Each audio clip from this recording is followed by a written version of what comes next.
আসন্ন ত্রয়োদশ জাতীয় সংসদ নির্বাচন উপলক্ষে বিজিবি সদর দপ্তরে আয়োজন করা হয় নির্বাচনী নিরাপত্তা মহড়া, যেখানে উপস্থিত ছিলেন প্রধান নির্বাচন কমিশনার এএমএম নাসির উদ্দিন।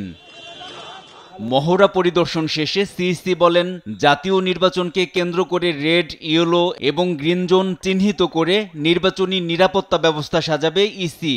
ঝুঁকিপূর্ণ এলাকায় পরিস্থিতি নিয়ন্ত্রণে থাকবে বিশেষ ব্যবস্থা। আমরা ঝুঁকি অ্যাসেসমেন্ট করেছি আমরা রেড, ইয়েলো, গ্রিন জোনে ভাগ করে অ্যাকর্ডিংলি ডেভেলপমেন্ট স্ট্র্যাটেজিটা ঠিক করবো। আমরা ঝুঁকিপূর্ণ এলাকা একটা ফোকাস তো থাকবেই। আপনাদের সহযোগিতা লাগবে, সাংবাদিকদের সহযোগিতা লাগবে, দেশবাসীর সহযোগিতা লাগবে, ভোটারদের সহযোগিতা লাগবে।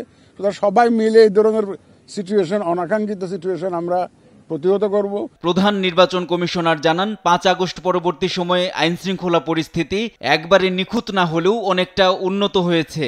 ভোটের আগে পরিস্থিতি আরো ভালো হবে বলে আশা প্রকাশ করেন তিনি।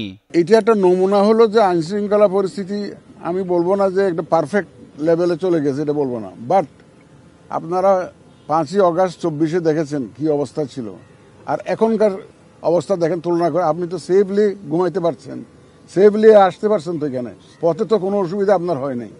তো সুতরাং যেন এটা তো আরো ইমপ্রুভ করবে গ্রাজুয়ালি। একটি গ্রহণযোগ্য নির্বাচন আয়োজনে আইন শৃঙ্খলা রক্ষাকারী বাহিনী কমিশনকে সর্বোচ্চ সহযোগিতা করতে প্রতিশ্রুতিবদ্ধ বলেও জানান প্রধান নির্বাচন কমিশনার। আইন শৃঙ্খলা বাহিনী যে কমিটেড এবং তারা যে একটা দায়বদ্ধতা, যাতে সঠিক দায়িত্বটা সঠিকভাবে পালন করতে পারবে, সেজন্য তারা তাদের সদস্যদেরকে তারা তৈরি করছেন।